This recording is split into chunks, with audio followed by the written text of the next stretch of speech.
This is Maharajas of Scale, a podcast where we go behind the scenes and talk to founders who are demolishing the myths around building and scaling a big business in India. These are the stories that have shattered the assumptions around Indian consumers and are changing the game completely.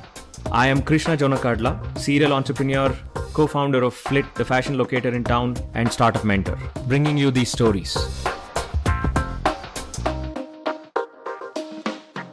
Hey everyone, this is Krishna from Maharajas of Scale. Today we are speaking with Amit Munjal of Doctor Insta that has been touching the lives of millions of people across India in a unique telemedicine business model. Amit, welcome to the show. Thank you, Krishna. I appreciate you having me. So Amit, Doctor Insta, this is one of those things that all of us would think about doing at some point in time. It's a doctor, a video call away. And for a country like India, it would be, God sent for a lot of people. If we see lines outside of doctors' clinics and at the kind of crowd that you see in a lot of medical establishments, this not just feels like a lifesaver, but a saver on multiple fronts as well.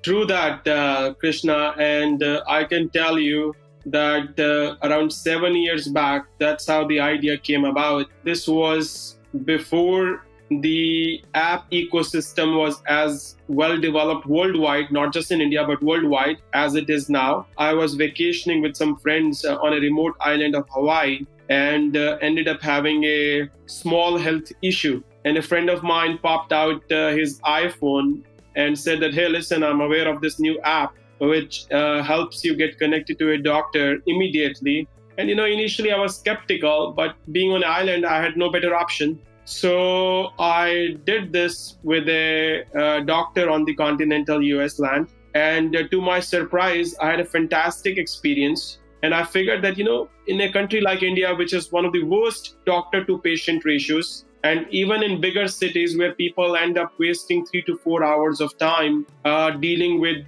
chaotic traffic, not so good parking infrastructure, and then waiting in the waiting rooms of the doctor, this service would be a fantastic value add. Although in 2012, data was an issue in India, smartphone numbers were not that big in India. So I put this on the back burner and went about doing what I was doing. And then took 3 more years to finally take the plunge. And I'm glad in hindsight, I took that plunge in 2015, whereby we launched Doctor Insta services pan-India, making people do these consults via phone, video, and chat with our curated pool of doctors across 40 subspecialties. And since then, we have been growing one day at a time, one step at a time. We have also added some more features that we would talk about in the next few minutes. So that's amazing. What's your personal background? Are you a physician? No, Krishna. I have worked very closely with healthcare industry during my management consulting days, but I'm not a physician. By background, I'm out and out a management professional. I did my undergrad in business and then MBA from Indiana University, Bloomington, advanced management from Harvard Business School, and then CFA, charter from CFA Institute, West Virginia, US. That's my academic background. Thanks. Professionally, I've done a stint in management consulting, working with the CXOs of very large companies. After that, I did a gig in mergers and acquisitions, working with a subsidiary of ING. Then I did investment banking and investment management, both with Bank of America Merrill Lynch. And in my last role before I founded Doctor Insta, I was the CFO for Citi Holdings, which is a division of Citibank in US. So that's my professional background.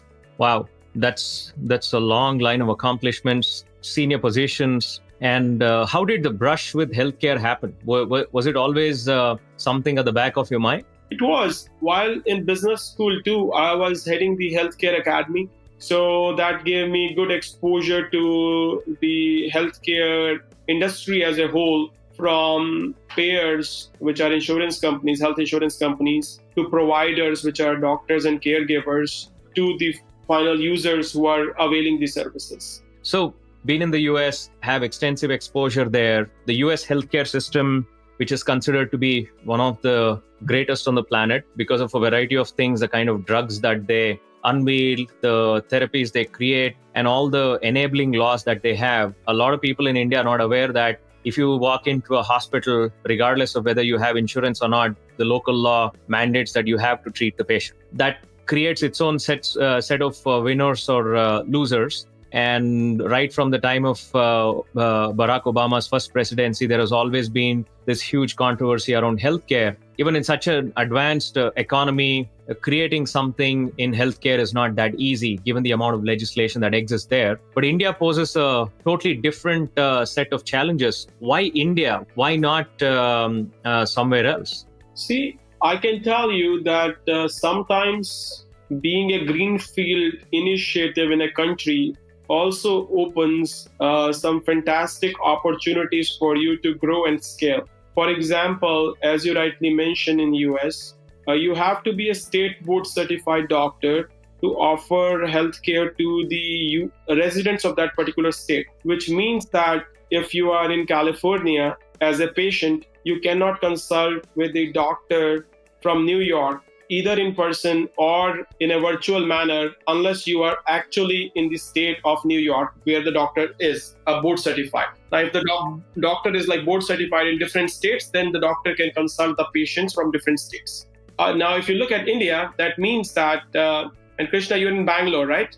That's right. So you're in Karnataka. I'm in Gurgaon, which is technically Haryana. Imagine a virtual healthcare platform following the rules of US means that a doctor in Karnataka cannot do consultation with patients in Haryana through a virtual manner. So we don't have restrictions, which is fantastic. A doctor in Kashmir can do consultations pan-India, and which opens the telemedicine platform far more than it could in the US market.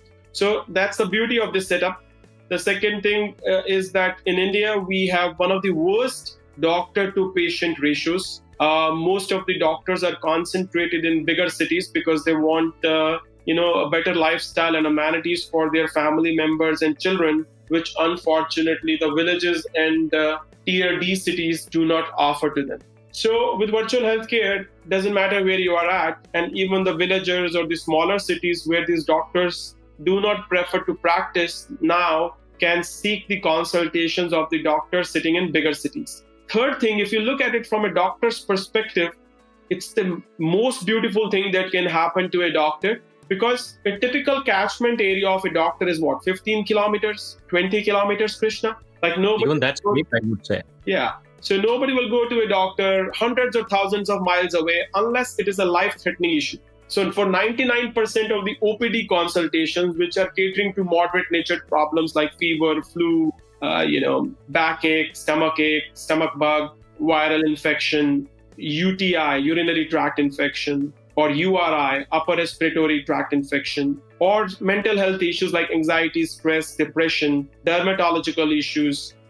These constitute vast majority of the OPD consultations. So a typical doctor now, whose catchment area would have been limited to otherwise 15-20 kilometers, can now see patients from all over the country. And for a doctor too, the fixed cost structure is next to none in this model. They don't have to commute to the hospital, so they end up saving 2 hours of time in terms of not going to the hospital or coming back from the hospital in the evening, which means that for those 2 hours, they do not get paid. But in virtual healthcare or telemedicine, they are free to consult during that time and make money during that time and give society more of their valuable time, seeing more patients through this channel. So net, fantastic thing for the doctors. Also a fantastic thing for the patients too, because even in bigger cities where the number of doctors is not a problem around you, the challenge is that you still end up wasting 3 to 4 hours of time because of traffic situation, parking situation,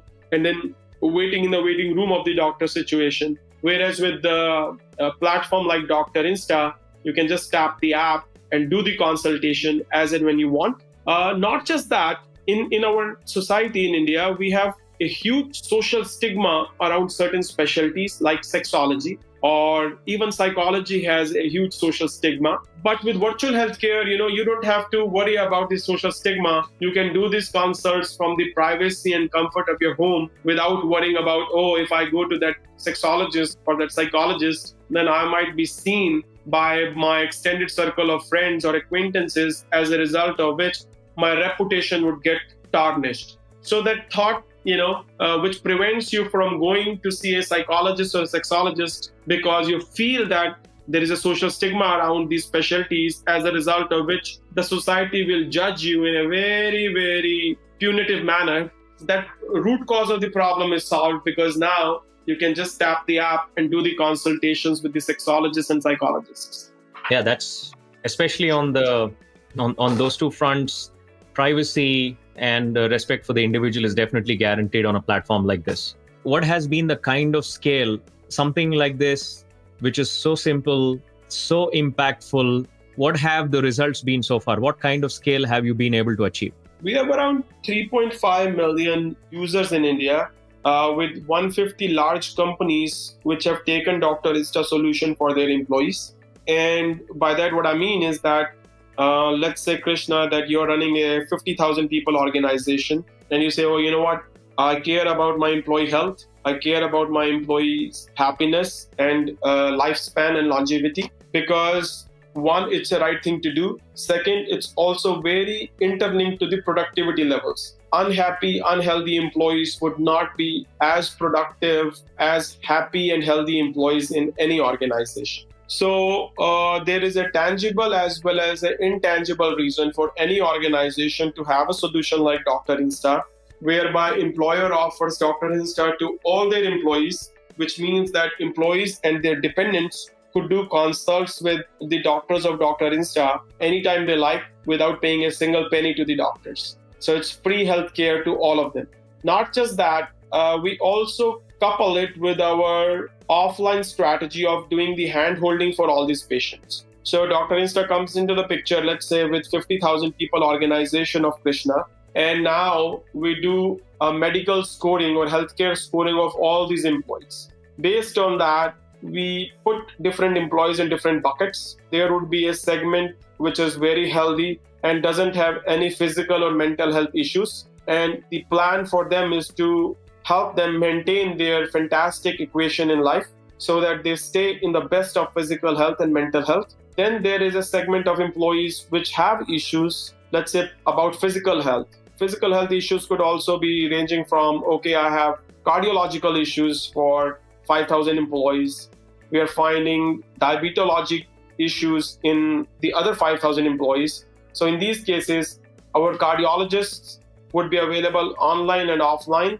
By offline, I mean on-site, doing like the periodic cardiological camps at these office locations of this company to make sure that nobody falls off the wagon and these employees get consistent care from the cardiologists or from the diabetologists of Dr. Insta on site. And if they need any follow-up care, then these same doctors are also available online to complete the service offering. Not just that, if these employees say, you know what, can someone from Dr. Insta also help in delivering of medicines or getting my diagnostic tests done, then Dr. Insta has those beautiful features inbuilt in the app too. We have tie-ups with all the leading offline and online pharmacies, as well as the diagnostic chains of the country. So we provide an end-to-end solution to our users. Not just that, we found another problem in India, which was unlike US, which has a dedicated 911 number, which if you dial, the ambulance comes to you right away.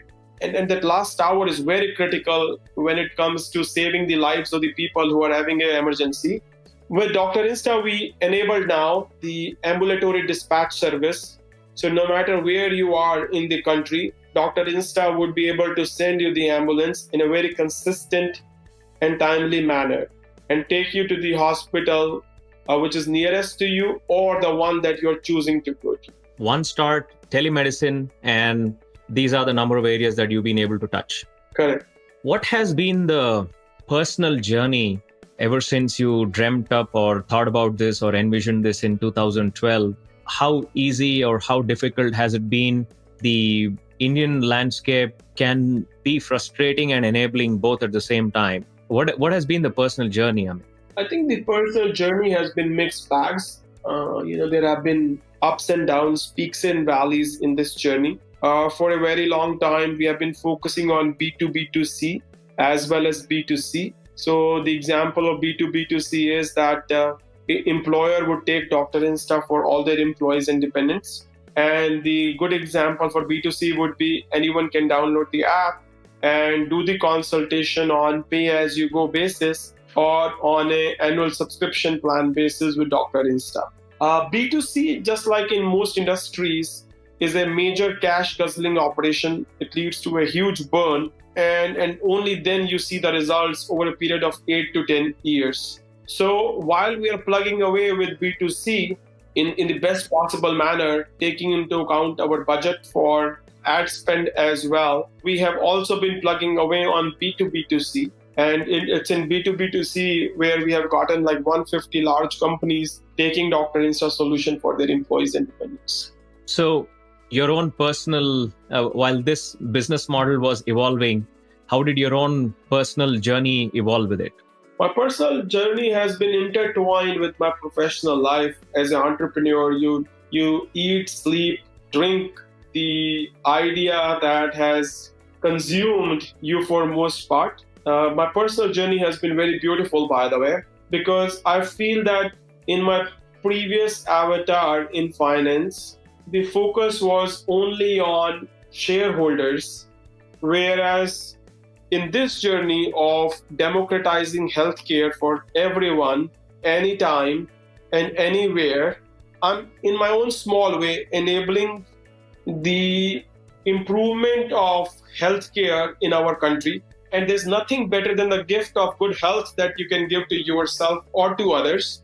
Also, virtual healthcare is a beautiful thing for the planet too, because it means a fewer hospitals are needed in the society to offer consultations to these patients, because you are enabling most of these consultations by leveraging the technology and giving them healthcare no matter where they are at, as a result of which no patient has to drive or take public transportation to a hospital and add to the carbon footprint and fuel emission levels of the country. So triple bottom line focus is the linchpin of my current model. The third component of the triple bottom line is hopefully it turns out to be a very good thing for our shareholders too in times to come. So good health, better planet, and hopefully profit for the shareholders. When I was in the US and saw some telemedicine options, I was always thinking, I hope somebody does telemedicine in India. But then again, I happen to have a bunch of doctors in the family. My father-in-law is a pediatrician and he's widely there in the medical fraternity. But along, it must not have been easy. You need the support of Medical Council of India, the Indian Medical Association. Putting all of this together must not have been a slam dunk. What were some of those obstacles that you faced? See, India laws are a little archaic. So the laws in India for healthcare were written before probably the invention of telephone. So, the laws around telemedicine are very gray, but I personally met the health minister of the country and the health ministers of many other states, pan-India. And I was very, very glad to hear that at a top of the house in the government, there is a strong support for telemedicine, because government realizes that India has two major problems. One that we briefly talked about, which is the number of doctors per thousand is one of the lowest in India in relation to other countries. And the second problem is the problem of self-medication. Many people, for lack of time, end up self-medicating. And there are different varied examples of self-medication, ranging from popping a pill at your home to walking up to a neighborhood to a pharmacy, asking the attendant there that, oh, I should take this medicine, or asking the attendant, hey, give me some medicine. And the attendant is not the best judge of your medical health anyways. Attendant doesn't know much about healthcare. What attendant ends up giving is a strong antibiotic, which may or may not even be required for the problem that you're handling with. This attendant would not care about your allergies, about other conflicts with the other medicines that you're taking. And that's a huge issue in Indian market. So, and if you ask most of the people who are educated and doing this, which is walking up to a pharmacy and asking the attendant there, then one of the biggest reasons that you get to hear is that, oh, listen, I don't have time to go to a hospital. So I feel that if I take the medicine given to me by this attendant, hopefully I would feel better, which means that I would not have to go to hospital because I run a very busy life and I won't have 3 to 4 hours of time to go to a clinic. So we are, in a way, helping these people who are time-starved to get the consultations with these doctors as quickly as possible without wasting 4 hours of time. I possibly wouldn't find fault with them, given the kind of lines and waiting times that you tend to see at any primary or secondary or tertiary care center. First off, it takes about 2 to 3 hours to see an average doctor, even if he's there. Second off, the conditions are not that great. And like you said, it is amazing how many industries and opportunity the terrible state of our Indian infrastructure is creating, isn't it? Correct. From home delivery of medicine to home delivery of food to home delivery of massage services, yoga therapists, whatnot. It feels like if we had better infrastructure, we possibly would have more efficient models, but it's amazing.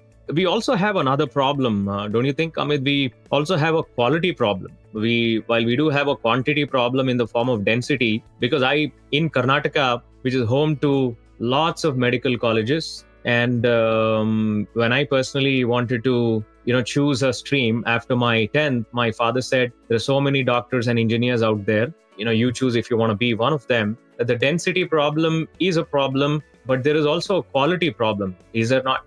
True, Krishna. There is a quality problem. And that's why what we did at Dr. Insta was we have one of the most stringent selection, screening, and training platform for the doctors. We just don't onboard any doctor and every doctor, with all due respect to the doctor community. Doctors have to go through a very, strict interview process. All the doctors have to have MD degrees and at least 5 years of post-MD work experience at marquee hospitals or, marquee name brand medical colleges of the country. So what it does is it automatically eliminates the weaker links of the chain. And if you're a very good doctor, only then you are eligible for the interview. And now from this pool of very good doctors, we choose best in breed doctors. We just don't stop there. When we onboard these doctors, then too, at the end of every consultation,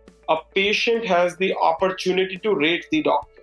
So from our curated pool of doctors, because of crowdsourcing of thousands of ratings on daily basis on different doctors, if a certain doctor's rating drop below a certain threshold, then we decommission that doctor from the platform. So the platform in itself has a survivorship bias, and every single day, because of crowdsourcing of these ratings and reviews of these doctors, the platform becomes superior and better, with better performing doctors at play and the worst performing doctors getting filtered out of our value chain.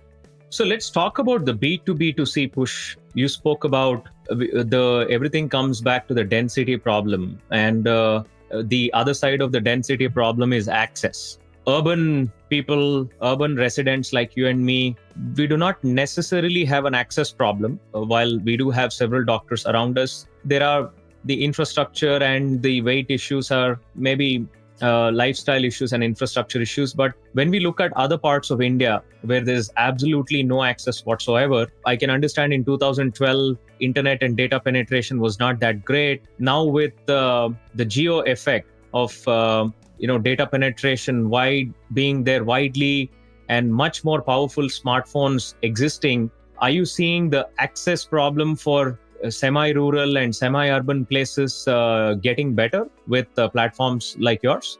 So I was saying definitely, I see the data situation becoming far better in smaller cities and villages, as you rightly mentioned, than it used to be. India used to be one of the most pricey data sellers just a few years back, and now data is one of the cheapest things available to all of us. And not just that, even for the people who do not have smartphones, we have offered a solution to those people too. that, okay, over the period of time, we understand that you may migrate from a feature phone to smartphone, but for now, you can have consultations with the doctors of Dr. Insta using your feature phone too. You can call our Dr. Insta number, and then the call center, inbound call center employee of Dr. Insta would get you connected with the doctors in the specialties of your choice.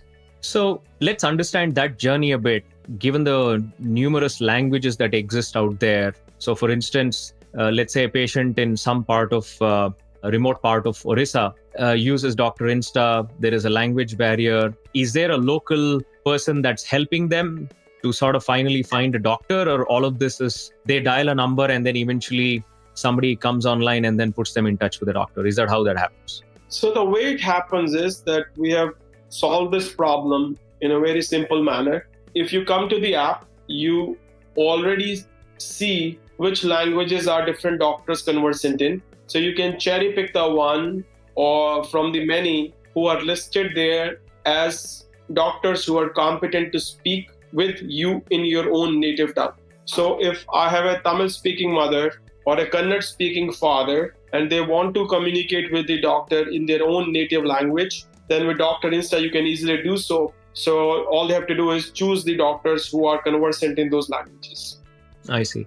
What are some interesting things that you have seen happen, Amit, from a semi-rural, semi-urban, or even an urban perspective, something that you did not expect to see when you started this journey? Oh, sure. So, I did not know initially what would be the preferred medium for these patients to do consultations with the doctors, whether it be phone or video or chat. But couple of interesting things that I was able to see on recurring basis was, one, that for certain practice areas, there is a bias toward one communication medium over the other. And by that, what I mean is that for sexology patients, vast majority of these patients end up choosing phone and not the video. Now compare that to psychology, where vast majority of the patients choose video and not the phone. So very divergent trends. And then there are certain practice areas which are a no-brainer, like dermatology. People choose video because they want to show something to the dermatologist. So no-brainer there. But the stark contrast between psychology and sexology came as a surprise to me initially. Also, what we see is that for our B2B2C users, the top 3 specialties are different from the top 3 specialties for our B2C users. So for example, for our B2B2C users, which are basically employees of the large companies that we are catering to, the top 3 services that they choose when it comes to specialty are 1, general medicine, 2, gynecology, and 3, pediatrics. Whereas for the B2C users, the top 3 specialties are number 1, sexology, number 2, psychology, and then number 3, general medicine. So general medicine is a common one between our B2C and B2C, although the rank order is different.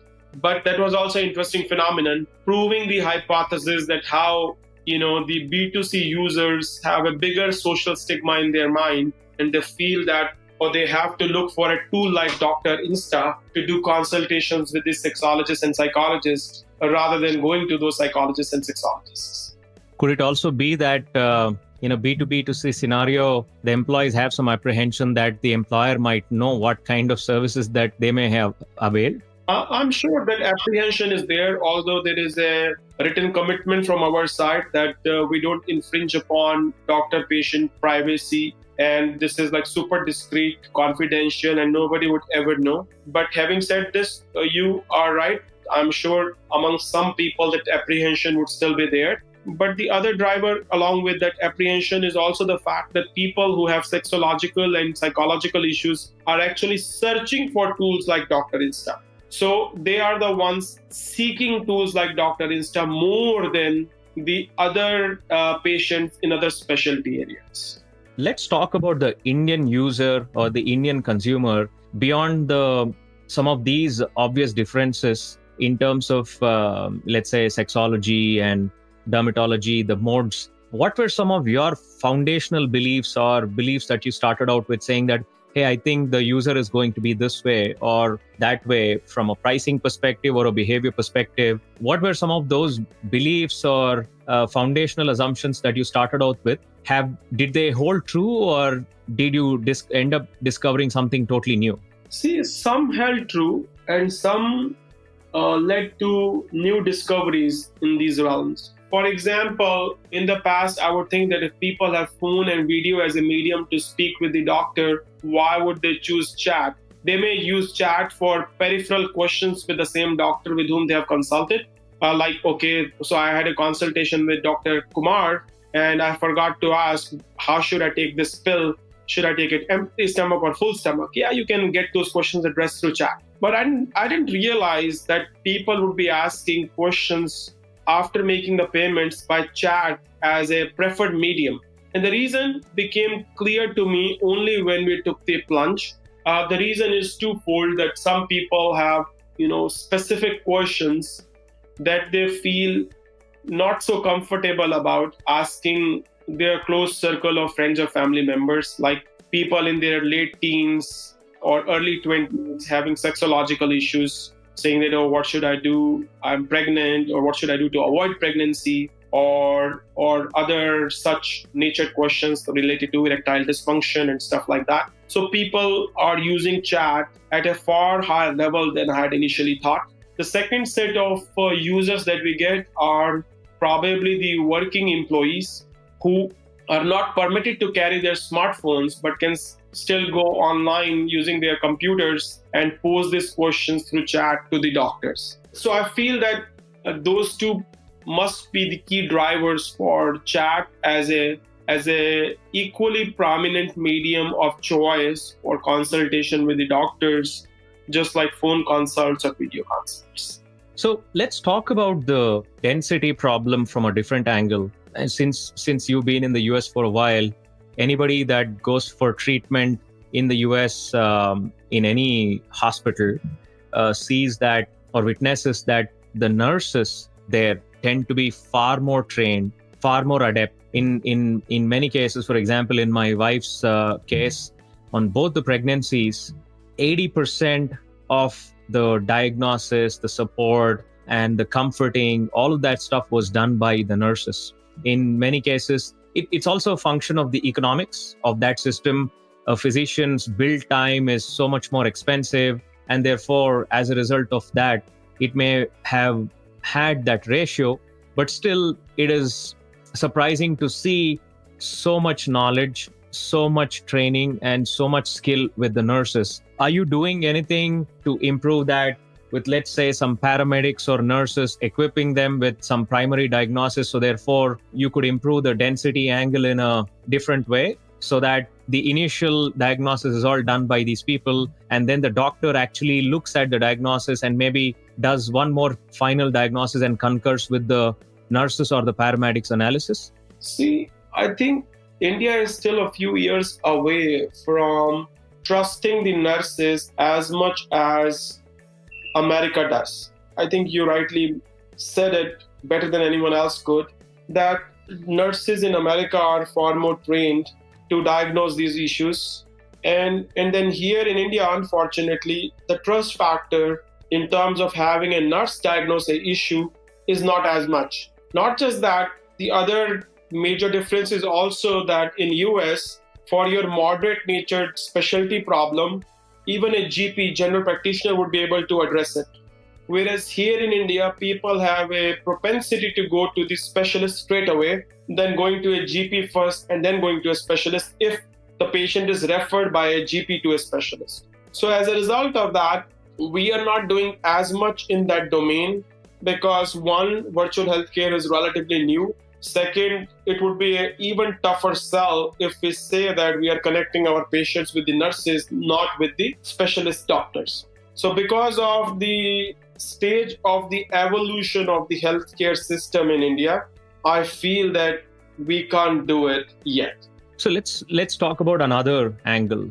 You're doing thousands of consultations on a daily basis. Obviously, there is a mountain of data that is getting generated from this, which is otherwise missing from a lot of caregivers over there, right? Because you're one integrated platform.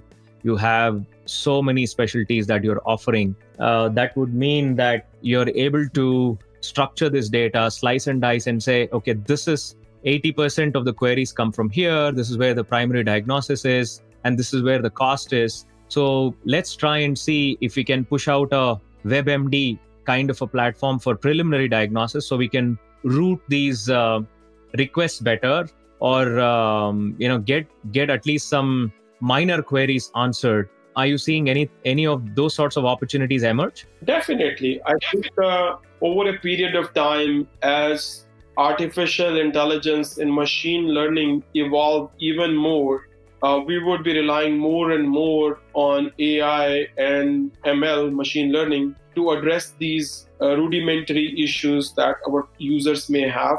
For now, we are using the healthcare chatbots of a large company called YourMD. It's a UK-based company.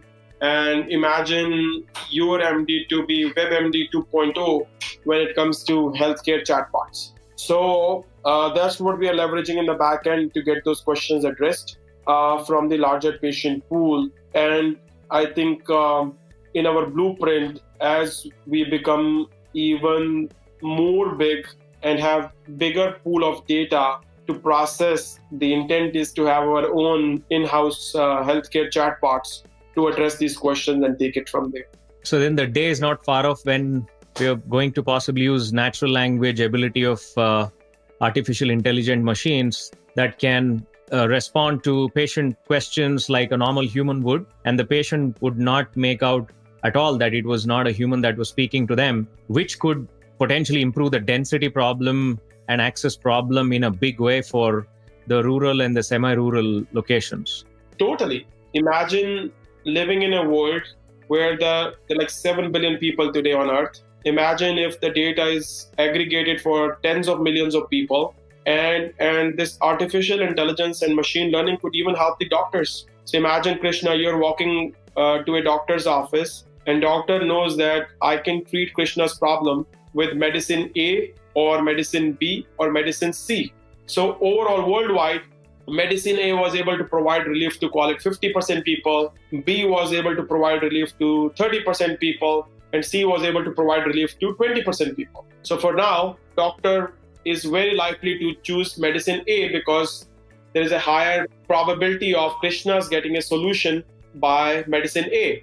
But now, doctor using AI and ML figures out that, oh wait, Krishna is a male, so let me look at this trend for male population only. Oh wait, Krishna is of Indian descent, so let me add that variable as well. And oh wait, Krishna is, call it, a 27-year-old, so let me marry that fact with population which is in the same ballpark range of, call it, 25 to 30. Now, using these variables, doctor runs the same AI database and figures out, oh wait, although overall medicine A was 50% effective, but using these demographics, Krishna being a male, 27-year-old of Indian descent, medicine C has a 70% success rate. So in the previous iteration where doctor would have given you first medicine A, and if medicine A had not worked, you would have gone to doctor again, doctor would have replaced it with medicine B, and if medicine B had not worked, then doctor would have replaced it with medicine C. Now, doctor, without much ado and with a higher degree of confidence, gives you medicine C right off the bat because of the aggregation of all that millions of data points that are coming together, further enhancing the decision-making of the doctor. So this can be possible in the world of tomorrow. I'm sure many entrepreneurs are already working on aggregating such medical data points and seeing how people react to these medicines, and then factoring those demographics and other ethnicities into the equation. So how has your rural push been beyond the urban centers? How have you been able to scale the rural push? Have you been able to scale there? Rural push, I can tell you, is a little challenging. And the reason it is challenging is because of the pricing pressure. If you have good specialist MD doctor offering the consultation, then this good specialist MD doctor also expects a commensurate compensation for the time that they are giving. Now, in the rural India, the problem is around the pricing shock. So if I offer the service of a specialist MD doctor, even at 200 rupees or 150 rupees per consult, it becomes a challenge for rural India. Rural India would be happy to consume this service at 60 rupees or so. The problem is at 60 rupees, I have to give a large amount of that 60 rupees to a doctor who would not be an MD doctor, but will be an MBBS doctor only. And then the enablers of assisted e-commerce. So these are like VLEs, village level entrepreneurs who are peddling your service in those villages, getting those villagers connected to the doctors, also have expectations around decent compensation. Okay, so imagine you are in some village of Karnataka near, you pick the name, near Belgaum. Belgaum is a big city, but let's pick some village of Belgaum. And now you say, okay, I'm offering consultation for 60 rupees. And say, okay, I'll give 45 rupees to the MBBS doctor, which seems on the low end for the MBBS doctor, but let's run with that. And maybe, 14 rupees or 15 rupees to the village level entrepreneur enabling this service. Now, for this VLE, unfortunately or fortunately, he or she has other things to sell to this patient or the villager, from e-commerce products to insurance to loans, where he can make far, far more than 15 rupees that he would be making enabling Dr. Insta consult. And that's why, because of the acute pricing pressures in the rural India, we are not able to scale as much. Now, with your podcast tool, I request to all the large corporations which have their CSR budgets sitting aside to leverage the rural platform of Dr. Insta to enable, complimentary consults to these villagers paid for by the CSR rupees that they have set aside in their budgets. So that probably is one way to deal with the situation. Second way to deal with the situation is, since the model would work only in a socialistic setup, not in a capitalistic setup, I, through your medium, also request the different state governments, because at the end of the day, health is a state subject in India, for the health ministers to offer a tool like Dr. Insta, all their residents of the state.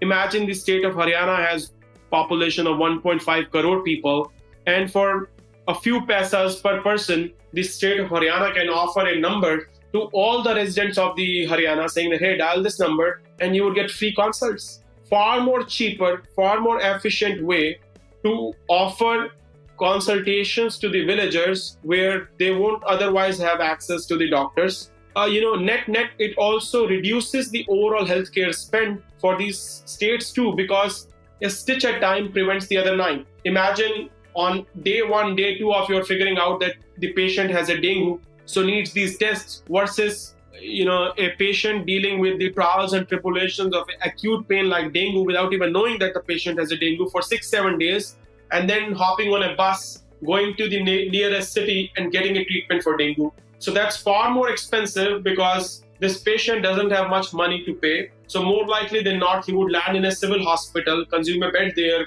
get free medicines there as well, hopefully. And this all could have been prevented if the patient had been treated from day 1 or day 2 using a platform like Dr. Insta. What has been the most frustrating moment of this journey? There have been many positive ones. What have been a couple of most frustrating ones? The most frustrating moment, I have quite a few, so it's hard to figure out which one was most frustrating. Every single day as an entrepreneur, you have to deal with different things. I know initially we wanted to have even lesser friction for our patients to enroll in Dr. Insta. So we would just take names and your phone number. There was no OTP validation necessary, because not that OTP is that expensive to or that time consuming to implement, just that it adds one more layer of friction. So we offer Dr. Insta just like that. But we learned it the hard way that some people started abusing the platform. Some patients started in a way misbehaving with our female doctors. So we figured that, oh no, this is not the right way to go about it. Our female doctors should also feel, protected on an environment like this, especially when it comes to sensitive specialties like psychology or sexology. So then we Indianized the product and we said OTP validation is necessary. This way we would have a validated phone number of the patient, and patients would be, or some bad apples who are screwing it up for all of us, would be extra careful about not abusing the platform. It's like, back in the day when YouTube would let you post comments anonymously without taking your address or email people would post all kind of junk in their messages right beneath the videos. And then they started taking your legitimate emails and put other checks and balances in place, as a result of which there is far less abuse now. So same thing for Dr. Insta as well. But it was frustrating to see that, we are trying to do good deeds here by reducing the friction points for the patients, and how some patients were trying to abuse the platform, making our doctors less comfortable than we would have liked for them to be. Second frustration is the one that we talked about already, about penetration in rural India, how we are struggling because of the pricing barriers of rural India, where rural people don't have the kind of wallet that is required to offer good quality consultation service to these patients. The tier 2 towns possibly don't have the pricing issue, right, Amit? For instance, let's say I take Bangalore, and so let's say between Bangalore and Tirupati, which is in Andhra Pradesh, there are a clutch of tier 2 towns. Correct. So time and again, one of the things that I keep sort of getting surprised is, as soon as you step out of Bangalore, the quality of infrastructure, everything drops drastically. Bangalore roads are, as it is, very bad, and you can imagine how those towns are. And the number of doctors are 30 years ago, the same doctors are still in circulation. There are very few new caregivers getting added, but their money is not a problem. So tier 2 push would be more easier than a complete rural push, I would imagine. I agree, and that's what we're doing. So we have a lot of patients coming to us from smaller cities like Varanasi, Patna, Jaipur, Chandigarh. Right. Tier 2 push has been with far less friction than a tier 1 push. And when I say tier 1, I'm talking about top 11 cities of the country. So that's what we are trying to do. And now it has been far more successful than rural India, as you rightly mentioned.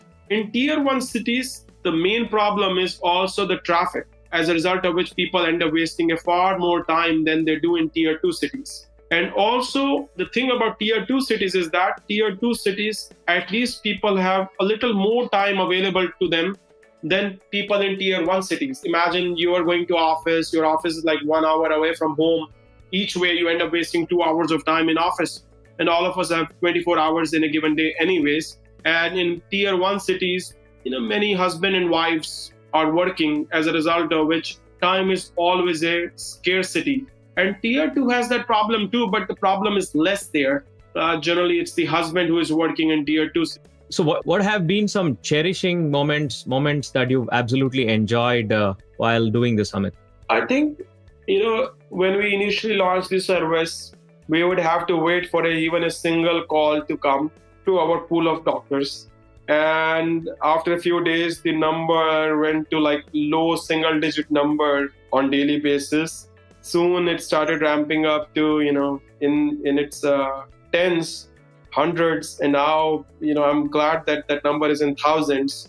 And hopefully next year, as we speak, this number, if it is in lakhs, nothing like it, because that's where you get to provide the benefit of virtual healthcare to people of India at a very, very mass level. I mean, if you look at the market, there are like 1 million doctors in the country. And I'm talking about allopathic doctors only, not the Ayush doctors. Imagine like each doctor doing, call it 50 OPD consults in a day. So 1 million multiplied by 50 gives you 50 million consults happening every single day in India. And I feel that virtual healthcare can definitely leverage 2% of it in the next couple of years. So 2% of 50 million comes out to be around 1 million consults happening every single day on virtual healthcare platform. And that's where you can say that, I am in my own small way bringing the healthcare benefit to 1 million lives every day in the country. So that would be a moment that we are all waiting for to happen for us in India. How long was that initial phase when you didn't have calls, and did you at some point in time feel like gosh, did we make a bad decision, or are we early in the game? How long did it take for you to get some traction, and what was going through your mind at that time? It took us like 3 to 4 months to build okay traction. And yeah, as an entrepreneur, you always second guess about the road not taken all the time. I still do it while doing Dr. Insta, but I'm very bullish, very hopeful, very optimistic about virtual healthcare. I've seen it evolving in different countries. US already has 3 or 4 large companies in this domain. China, our next door neighbor, which is a few years ahead of us when it comes to virtual healthcare, also has 4 large companies operating in this domain. So I think it's a matter of time before we reach that happy number of 1 million consults a day in India too. Do you have a founding team? I do have a core team. One of our core team members is a medical doctor. The other core team member is a out and out engineer. The other founding team member is a dedicated and very well experienced business development person. You can't. These co-founders or founding team members? They are founding team members. So you're a solo entrepreneur, Amit? I won't call myself to be a solo entrepreneur because in this journey, many people have joined forces with me. So there are a lot of engineers, a lot of doctors, a lot of business development people, customer service people helping me in this initiative. We are also backed by institutional investors. So they are also enabling this journey forward. And all of them have helped us in whatever shape or form they could, from human capital to financial capital, because this journey is not a journey of a solo person. It does require a village to build a large company. True. I suppose you would credit your earlier management and consulting experience, because this is not an easy domain. It is not, each startup has its own set of challenges, but there are lots of operationally intensive challenges in a domain like this one. So would you credit some of your past experience to give you that kind of wherewithal to attempt something like this? I will credit, in Steve Jobs' language, stay hungry, stay foolish. So I was a little foolish not to realize that healthcare was 3 times harder and it takes 3 times longer. If I'd known then, I probably would have chosen something else. But in hindsight, I'm glad I did not know that at that point of time, because, no matter what you do in life, it does require a little bit of leap of faith. And leap of faith could only happen to people who are not fully informed. Because if you feel that information is symmetric and available to everyone, nobody will do anything in life. True. So on the asymmetry part, the 3.5 million users is a good chunk, is a pretty big chunk. And I'm sure you've done a lot of interesting things. What are some things that you've done differently to get to that big of a user base? See, one, B2B2C helped. As people started using our service, people became our evangelists. Users started promoting Dr. Insta to other users. Corporations which would take Dr. Insta for their employees started promoting Dr. Insta to other corporations. So the network effect in this case helped us tremendously, both at retail level as well as at corporate level. Second thing was, many users in the past would have, and I'm sure they still have, the phone capacity issues in India. So the low-end smartphones don't let you keep as many apps as you would like to. And healthcare being healthcare as a product is not a product that you use multiple times in a day. You probably use it, once in a few weeks or few months, depending upon your need or your family needs. So initially, we had a very high proportion of app uninstalls. So that became a problem for us. And how we went about solving it also increased the dedication of the users for Dr. Insta. Because once you uninstall it, then your probability of reinstalling it is far lower than you are keeping the app all the time. What we did for this case was that, one, we offered the patient record management module of Dr. Insta to everyone free of cost. So now you can keep your MRIs, X-rays, CT scans at one place at no charge for you, and you can make them visible to the doctors when you're consulting with them as well. So once you start keeping all this, now you are the last person to uninstall the Dr. Insta app because you are more vested in the product. It's like, many people use Facebook to save their photos, and these people would never go very far away from Facebook because it has the repository of all their photos with their family members, all those amazing moments that they shared with their loved ones. Second thing that we did was we further enhanced our content team. So we started publishing blogs and health tips free of cost to our users on daily basis. So even on days when you're not using Dr. Insta app, you're still consuming the content through the healthcare blogs and tips of Dr. Insta. The third thing that we did was we introduced this feature called See Your Own Doctor. So in this case, let's say, Krishna, as we are talking about the Dr. Insta offers only a curated pool of doctors. You say, oh, this is great. I love your curated pool of doctors, but I already have a pre-existing relationship with my own Dr. Kumar in Bangalore, which I do not want to disrupt. Now, the sad thing is Dr. Kumar is not online available, and I would like to do consults with the same Dr. Kumar as and when I want using this tool too. So what we did was we offered Dr. Insta free of cost to all these doctors that you want to onboard. They can do consults with you at a time convenient to you both, at a price convenient to you both. So using that feature, many people ended up choosing Dr. Insta to do consults with their own doctors. Doctors started onboarding their other patients too. Good thing for us is that we don't have to, do screening or acute screening of these doctors because these doctors are consulting only and only their current patients. So that comfort level is already there. If Krishna has been going to Dr. Kumar for the last 20 years and Dr. Kumar is seeing Krishna, we are nobody to upset the apple cart there. We let Krishna consult with Dr. Kumar and pay Dr. Kumar the fee that Krishna is comfortable with on Dr. Insta app, and that fee would go to Dr. Kumar anyways. We don't haircut it in any shape or form. So approaches like these helped us tremendously in scaling up and also in increasing the stickiness of the app.